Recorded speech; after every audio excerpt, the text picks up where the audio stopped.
劇中2度の戦闘により勝利も敗北も味わい、そのどちらも激しい戦闘で機体がボロボロになるまで戦い抜いたダリルバルデを今回はウェザール。どうもダーティです。今回は水星の魔女の赤いやつダリルバルデをがっつりダメージ加工してウェザリングを施して制作していきます。僕の中でどうしてもグエル先輩はいつもボロボロのイメージがあるので、一緒にしっかりかっこよくボロボロにしていきましょう。フェーズ1仮組み。まずはゲートを少し残してパーツを切り出します。その後2度切りして説明書通りに組み立てていきます。今回はヤスリ掛けやモールドの彫り直しはせず組み立てていきます。メインランダーが3枚なのであっという間に仮組み完了です。ここで一つ注意していただきたいのですが、シェルユニットのクリアパーツは付けずに置いておいてください。このパーツですね。最後に付けますのでなくならないようにランダーのまま置いておくといいと思います。フェーズ2ダメージ加工。今回は100均で買えるラジオペンチ。こちらも100均の鉄ヤスリ。ダイソーさんで買えるハンダゴテ。で、こちらはオルファのクラフトの子。ちょっと大きいんです。あとガイドブロックがあると安全にまっすぐカットできるのであればいいと思います。まずはこの右足の関節部分をカットしていきます。パーツを分解してこの状態でカットします。パーツをガイドブロックに入れてしっかりと押さえてまっすぐにカットしていきます。この時太ももをくっつける関節は活かしておいてください。で、カットした断面が空洞なので切り飛ばしたパーツを使って埋めていきます。まずはパーツを分解してサイズ感を確認してニッパーで程よいサイズになるように適当にカットしていきます。適当にとはとなってしまうのでノーカット6倍速でお送りさせていただきますが、とりあえず穴に何らかを詰めたいだけなので本当に入るサイズに切って接着するだけです。この時の接着剤はプラスチックを溶かしてくっつけるタイプの接着剤がいいと思います。後にハンダゴテを当てるので瞬間接着剤のような接着剤自体が硬化して接着するのではなく、溶かしてつける溶着が好ましいです。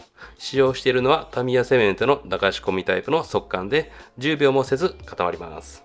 こんな感じで OK です。で、お次も右側の肩のシールドをカットしていきます。これぐらい大胆にカットします。先ほどと同じようにガイドに入れてカットします。裏面の合わせたパーツのギリギリでカットしています。切った断面に少し厚みを持たせたいので、ここも少し加工していきたいと思います。切り飛ばしたパーツをまた使って、これを棒状にカットしていきます。大体でいいので同じ幅で何個か切り出します。これを先ほどと同じタミヤセメントの流し込みタイプの速乾を使ってカットした断面の上側に溶着していきます。若干パーツが湾曲しているんですが、しっかり押さえ込めば形状に沿って接着できます。それを切った断面分覆い尽くしてつけていきます。この作業もそんなに綺麗に仕上げなくて大丈夫です。これで少し厚みが出ました。次は左足の膝アーマーにラジオペンチでねじ切りながらダメージ加工をしていきます。一旦仕上がりはこんな感じです。次は右腕の前腕部分が破壊され爆発で破片が飛び散ってついたダメージ表現をしていきます。鉄ヤスリを使って関節部分に擦り傷をつけていきます。パーツを分解して二の腕のアーマー部分にも同じように傷をつけていきます。こんな感じで傷がつきます。ダメージ跡が単調にならないようにラジオペンチでも引っかいて加工していきます。もちろん肩アーマーにもダメージ加工していきます。仕上がりはこんな感じです。そして前腕部分に近いボディパーツも少しダメージ加工を入れていきます。コックピット近くと脇腹付近、そして白いパーツにもダメージ加工をしました。で、頭部にも少しダメージ加工をしておきます。これは完全に僕の好みです。顔に傷があるとかっこいいと同じ理論です。あとは左足、シャクルクロー部分は絶対傷必須ですね。全体的にはこんな感じでダメージ加工を加えました。ここでついにハンダゴテの出番です。先ほど接着したパーツを溶かしてビーム攻撃によって焼け溶けたように表現していきます。ハンダゴテはちょんちょんと当ててみたりパーツに沿わすように動かしたりしていびつな形になるようにしていきます。あと臭いので換気を十分に行ってください。仕上がりがこちらです。貼り付けたパーツによってしっかり密度を保てました。膝アーマーにも少しハンダゴテを当てておきます。次はシールドのアンビカーです。こちらも先ほどと同じようにハンダゴテを使って溶かして一体化させていきます。動かし方も先ほどと一緒です。断面が終われば上側も同じようにハンダゴテを当てていきます。断面はこれで OK です。あとはこのようにビーム攻撃で貫かれたダメージも加えていきます。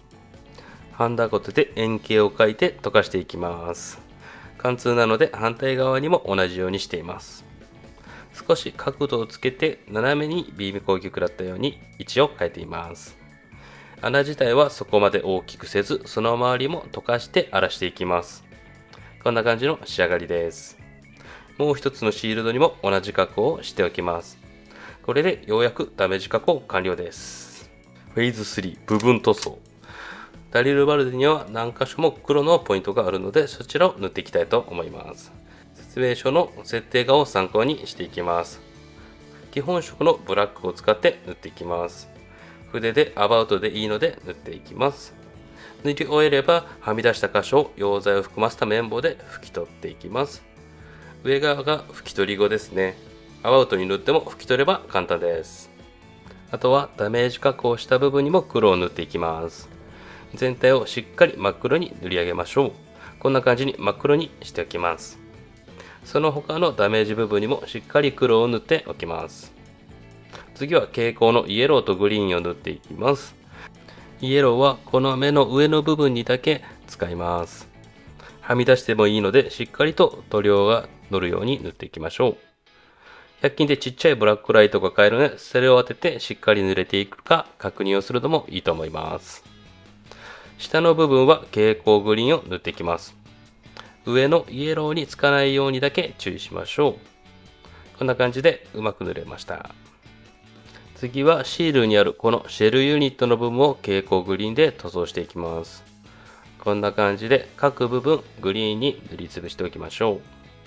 次はエナメル塗料のブラックを使ってシールド部分の黒い縁を塗っていきます。エナメル塗料なのでグリーンの部分についてもエナメル溶剤で拭き取れば大丈夫です。こんな感じの仕上がりです。目のパーツも同じようにエナメルのブラックで塗っていきます。ここもはみ出しても大丈夫なので黒い部分をしっかりと塗っていきます。あとはエナメル溶剤ではみ出した部分を拭き取っていきます。僕はガイアノーツのフィニッシュマスターが使いやすいのでおすすめです。ここでもブラックライトを使ってしっかり確認しながらの作業の方がいいと思います。次はシルバーで部分塗装していきます。シリンダー箇所を筆塗りしていきます。こちらは膝関節のフレームです。あとは首横の2箇所ですね。ここにワンポイントシルバーを入れておきます。次は艶消しのトップコートをすべてのパーツに拭いていきますが、ここで注意なんですが UV カットのトップコートもあるので、今回は蛍光塗料を使っているので UV カットではないトップコートを使用してください。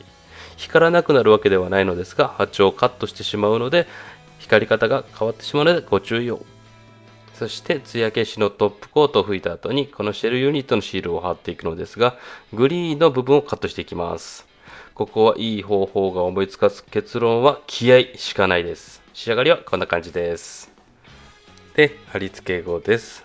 完璧にとはいかなかったんですが、9大点としましょう。フェーズ4墨入れ。今回はリアルタッチマーカーのグレー3を使って墨入れをしていきます。墨入れしたい箇所にしっかりとマーカーを塗っていきます。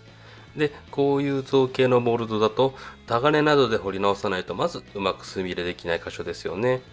そこもしっかりとマーカーで塗っていきます。塗り終えればメラミンスポンジを使って拭き取っていきます。線が細くなっていくのが分かりますかね。角をうまく使って拭き取っていきます。仕上がりがこちらです。しっかりと墨入れができてますね。比較するとこんな感じで、この墨入れ方法だと周りに少しマーカーの黒が残ってグラデーションがかった仕上がりになります。こちらがフロントスカートで、右側が拭き上げ後です。こんな感じに完璧に綺麗に拭き取らず、グラデーションをかけるイメージで拭き取っていきます。腕パーツもモールドが甘くてもしっかりと墨入れができています。フェーズ5スポンジチッピング。水性ホビーカラーの焼き鉄色を使ってスポンジチッピングしていきます。スポンジにしっかり塗料をつけて、ペーパーにほとんど塗料がつかないぐらいまでポンポンしていきます。各パーツのエッジ部分にチッピングを施していきましょう。ダリルバルデはやんわりした曲線が多くエッジが立っていないので、しっかりとシルエットを作るようにチッピングしていきます。今回はダメージ加工もしてあるので、大胆なチッピングの方が全体的に入ると思います。黒いパーツにもしっかりとチッピングしていきましょう。焼き鉄色も黒なんですが、メタリック塗料なのでチッピングでしっかり金属感を出していきます。塗料がつきすぎたら溶剤で拭き取りましょう。たまにパーツを組んでバランスを確認しながら作業すると全体像がつかみやすいと思います。焼き鉄色のチッピングをやれば、次はエナメル塗料のクロームシルバーでチッピングしていきます。作業箇所は同じでエッジ部分やたまに広い面にもチッピングしていきます。特にこういうフレームの関節部分はシルバーが入るので忘れずに行いましょう。で、こちらがチッピング終了後です。アップで一つずつ見るとかなりしっかりめにチッピング作業したのがわかると思います。組み上げた時にはこれぐらい大胆にしてた方がスケール感も出るので、誇張表現するぐらいがウェザリングはちょうどいいんです。あとジャベリーも忘れずにチッピングしておきましょう。フェイズ6ドライブラシ、こちらもエナメルのクロームシルバーを使って行っていきます。蓋についた塗料をつけてペーパーで塗料がつかなくなるぐらいまで拭き取ります。今回のドライブラシはダメージ箇所にだけ行います。こんな感じで黒く塗ったダメージ箇所にシルバーを乗せていきます。で、ドライブラシではないのですが、ハンダゴテ以外の鉄ヤスリとラジオペンチでつけた傷には直接筆でシルバーを書き込んでいきます。で、ここでポイントなんですが、黒い部分を塗りつぶさないようにだけ注意してシルバーを乗せていきましょう。フェイズ7グラデーション、再び登場のリアルタッチマーカーのグレー3でグラデーション表現をしていきます。まずエッジ部分にマーカーで点をランダムに打っていきます。その点を優しくなぞるように指でぼかしていきます。あとチッピングした箇所を縁取って点を書き、これも同じように優しく指でなぞってぼかしていきます。こんな感じです。で、この作業なんですが、マーカーが乾く前に指でなぞらないとぼかせないので、あまり広範囲にせず少しずつグラデーションをつけていきます。あと、あまり強くこするとインクが残らないので、優しくスーッと撫でてください。こんな感じにいい感じにグラデーションがつきます。エッジ部分以外にもこういう箇所もいい感じにくすみをつけれるので、お好みでどうぞ。で、もし消したい場合はメラミンスポンジでこすれば調整できます。もちろん全パーツなので黒いパーツにもグラデーション作業をしていきます。こんな感じです。次はウェザリングマスター B セットのすすでダメージ箇所だけくすませていきます。こんな感じで明るすぎるシルバーを少し鈍い感じにしていきます。ダメージ箇所すべてにウェザリングマスターをつけていきます。で、こちら左が作業後ですね。グラデーションをつけることによってパーツのシルエットがはっきりと見えますよね。ファイナルフェイズ組み立て。では最後に忘れずにシェルユニットのクリアパーツをはめていきます。これで全ての工程が終了したので、サクッと組んで頭部をつけて、では完成です。どうぞ。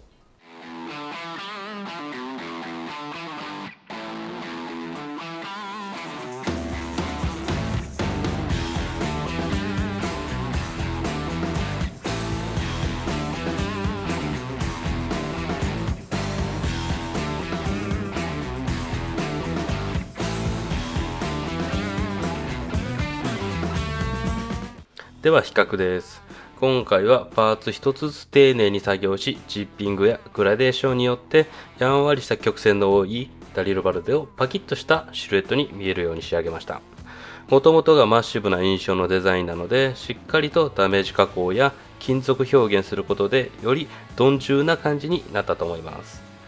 割と赤い機体だと茶色系の墨入れをする方も多いかと思いますが、ウェザリングに負けないように今回はかなり黒めの色で墨入れをしました。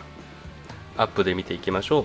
水星の魔女の世界では実弾はなくビーム攻撃が主になるので、今回は焼け焦げたダメージ表現を大きく数箇所に絞って行いました。それだけだと淡白なので破片によるダメージということで少し傷を追加しました。いかがだったでしょうか。今回は水星の魔女よりダリルバルデをがっつりダメージ加工とウェザリングで仕上げてみました。2色によるスポンジチッピングであったり、リアルタッチマーカーでの墨入れやグラデーション表現と少し手間はかかりますが、その分しっかりといい感じに雰囲気を出せたかなと思います。また今回は蛍光塗料を使用したので、ダメージと発光のメリハリもかっこいい点ですね。そしてこの動画が良かったと思ったら高評価、チャンネル登録をよろしくお願いいたします。何か一つでもためになれば幸いです。ではまた。